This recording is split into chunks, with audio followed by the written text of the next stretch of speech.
नमस्कार मित्रों, मैं दिलीप सिंह आप सभी का तहे दिल से स्वागत करता हूं आपके अपने यूट्यूब चैनल द्रोण इंस्टीट्यूट में। अभी तक हम बौद्ध धर्म पढ़ रहे थे, बौद्ध धर्म को अच्छी तरह समाप्त कर चुके हैं। उसी के आगे हम निरंतर पढ़ रहे होंगे जैन धर्म। जैन धर्म में देखते हैं कि जैन धर्म में क्या है, इसके संस्थापक कौन रहे हैं, फाउंडर कौन रहे हैं, उसी के बारे में आज हम चर्चा करेंगे कि जैन धर्म का प्रचार प्रसार किसने किया। ठीक है, तो उसी के बारे में आज हम देख रहे हैं जैन धर्म को विस्तार से। चलते अपने टॉपिक पे कि जैन धर्म।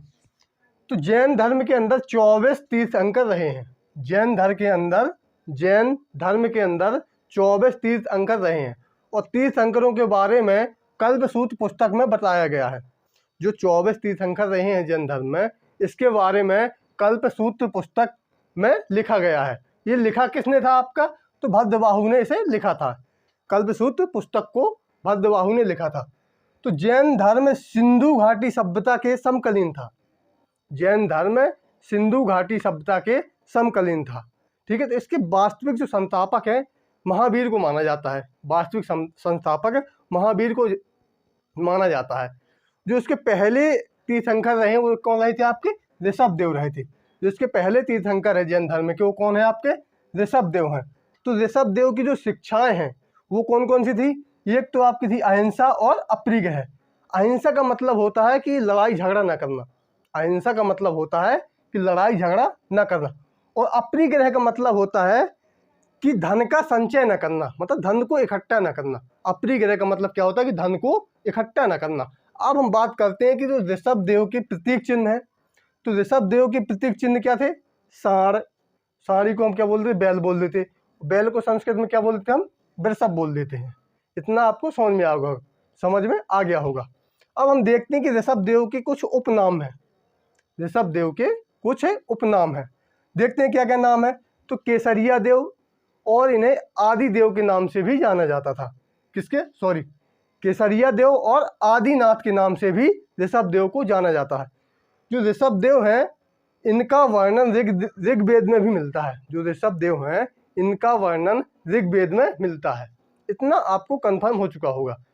जो ऋषभ देव हैं इन्हें क्या कहा जाता है? केसरिया देव कहा जाता है। वो केसरिया देव नाम इनका ऋग्वेद में क्या है? वर्णन है इसका। जो केसरिया देव है ना, तो इनका वर्णन कहाँ पे है? ऋग्वेद में मिलता है। ठीक है। ऋषभ देव के दो पुत्र थे। ऋषभ देव के क्या थे? दो पुत्र थे, भरत और महाबली। महाबली को क्या कहा जाता है? बाहुबली। महाबली को ही क्या कहा जाता है? बाहुबली कहा जाता है। जो बाहुबली की जो मूर्ति है कहाँ पे? आपकी श्रवणबेलगोला में है, कर्नाटक में है। ये श्रवणबेलगोला कर्नाटक में है। इस समय जो आपकी सबसे बड़ी ऊंची मूर्ति किसकी है? तो स्टैच्यू ऑफ यूनिटी है। तो जो उस समय की ये सबसे ऊंची मूर्ति थी, पहले की समय की बाहुबली की सबसे ऊंची मूर्ति थी। कहाँ पे? ऋषभबेलगोला कर्नाटक में पड़ता है। ठीक है। तो किसके शासनकाल में, मतलब किसने बनवाया था बाहुबली की मूर्ति को? तो चामुंडा राय ने से बनवाया था। चामुंडा राय ने क्या किया था? बाहुबली की मूर्ति का निर्माण कराया था। इतना आपको सब समझ में आ रहा होगा। इसके बाद देखते हैं कि दूसरे तीर्थंकर कौन रहे। तो दूसरे तीर्थंकर रहे आपके अजीतनाथ। दूसरे तीर्थंकर कौन रहे? आपके अजीतनाथ रहे। अजीतनाथ का जो प्रतीक चिन्ह है इनका हाथी है। अजीतनाथ का जो प्रतीक चिन्ह है हाथी है। जो मोस्ट तीर्थंकर होंगे उन्हीं के बारे में हम पढ़ रहे होंगे, जो परीक्षा की दृष्टि से बहुत ही इंपॉर्टेंट है। ठीक है दोस्तों। तो जो दूसरे तीर्थंकर कौन रहे? आपके अजीतनाथ रहे। इनका प्रतीक चिन्ह क्या था? हाथी था। जो अजीतनाथ थे, ये दूसरे तीर्थंकर रहे हैं, इनका प्रतीक चिन्ह क्या था? हाथी था। तीसरे तीर्थंकर कौन रहे? आपके शंभुनाथ। जो तीसरे तीर्थंकर रहे हैं वो थे आपके शंभुनाथ। इनका प्रतीक चिन्ह क्या रहा भैया? तो इनका प्रतीक चिन्ह रहा घोड़ा। इनका प्रतीक चिन्ह क्या रहा है? तो इनका प्रतीक चिन्ह रहा है घोड़ा। जो 21वें तीर्थंकर थे तो इन्हें क्या बोला जाता था? नमीनाथ के नाम से इन्हें जाना जाता था। ये 21वें तीर्थंकर थे तो इन्हें नमीनाथ के नाम से जाना जाता था। जो इनका प्रतीक चिन्ह था, इनका प्रतीक चिन्ह क्या था? नीलकमल। नमीनाथ हैं जो 21वें तीर्थंकर हैं, तो इनका प्रतीक चिन्ह क्या था? इनका प्रतीक चिन्ह था नीलकमल। इसी के बाद हम देख रहे हैं कि 22वें तीर्थंकर कौन रहे हैं। तो 22वें तीर्थंकर कौन रहे हैं? अरिस्टीनेमी। और इन्हीं को एक नाम से और जाना जाता है, इन्हीं को एक नाम से और जाना जाता है। क्या नाम है इनका? नेमिनाथ के नाम से जाना जाता है, जो इनका प्रतीक चिन्ह है। अब सबके किसी न किसी के प्रतीक चिन्ह कुछ ना कुछ होते हैं, तो इसी प्रकार से नेमिनाथ का प्रतीक चिन्ह क्या है? आपका शंख है। जो नेमिनाथ है इनका प्रतीक चिन्ह क्या है? आपका शंख है। अब हम बात करते हैं 23वें तीर्थंकर कौन रहे हैं। जो 23वें तीर्थंकर रहे हैं वो रहे आपके पार्श्विक नाथ। कौन रहे हैं? पार्श्विक नाथ। ये कितने तीर्थंकर रहे? 23वें तीर्थंकर रहे आपके। कौन रहे हैं? पार्श्विक नाथ। इन्हें निर्ग्रंथ कहा गया है। इन्हें निर्ग्रंथ कहा गया है। और पार्श्विक नाथ का जो प्रतीक चिन्ह है ये क्या है? आपका सांप है। पार्श्विक नाथ का प्रतीक चिन्ह क्या है? सांप है। अब पार्श्विक नाथ ने 4 शिक्षाएं दी थी। पार्श्विक नाथ ने कितनी शिक्षाएं दी थी? 4 शिक्षाएं दी थी। वो शिक्षा कौन कौन सी है देखते हैं। पहली शिक्षा दी इन्होंने, क्या दी? कि सत्य बोलो।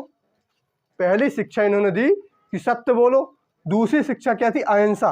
अहिंसा ना करो, मतलब किसी से लड़ाई झगड़ा ना करो। ठीक है। जो इनकी तीसरी शिक्षा रही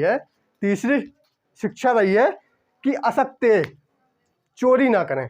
जो इनकी तीसरी शिक्षा रही है उसमें इन्होंने कहा था कि कभी चोरी ना करें। और चौथी शिक्षा रही है, तो क्या है आपकी चौथी शिक्षा? अपरिग्रह।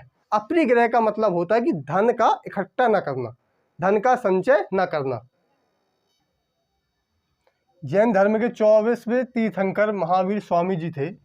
इन्हें ही वास्तविक संस्थापक माना जाता है जैन धर्म का, क्योंकि वास्तविक संस्थापक वो होता है जिसने प्रचार प्रसार ज़्यादा किया हो, जिसके ज़्यादा फॉलोअर्स रहे हों।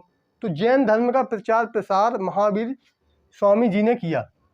ठीक है, इसीलिए इन्हें वास्तविक संस्थापक माना जाता है। जैन धर्म के इन्हें क्या माना जाता है? वास्तविक संस्थापक माना जाता है।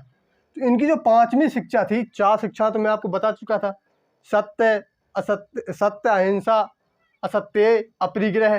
जो 5वीं शिक्षा दी थी महावीर स्वामी जी ने, तो कौन सी थी? ब्रह्मचर्य, कि ब्रह्मचर्य का पालन करें। जो इनका प्रतीक चिन्ह माना जाता है महावीर स्वामी का, वो क्या था? सिंह। उसी को हम शेर बोल देते हैं। ठीक है, तो इनका प्रतीक चिन्ह क्या है? सिंह या शेर, एक ही बात है, सिंह बोल लो या शेर बोल लो। इनका जन्म कब हुआ था? तो 540 BC में हुआ था, कुंडलवल ग्राम में हुआ था। ठीक है, वैशाली के अंदर पड़ता है कुंडलवल ग्राम। कुंडग्राम में हुआ था, और वैशाली में पड़ता है आपका कुंडग्राम। इनकी मृत्यु 468 BC में हुई थी, पावापुरी में हुई थी, दीपावली के दिन हुई थी। जो महावीर स्वामी जी हैं इनकी मृत्यु 468 BC में कहाँ हुई थी? पावापुरी में हुई थी। और किस दिन हुई थी? तो दीपावली के दिन इनकी क्या हुई थी? मृत्यु हुई थी। उसी के आगे हम देख रहे हैं कि इनके जो पिताजी हैं, महावीर स्वामी जी के पिताजी का क्या नाम था?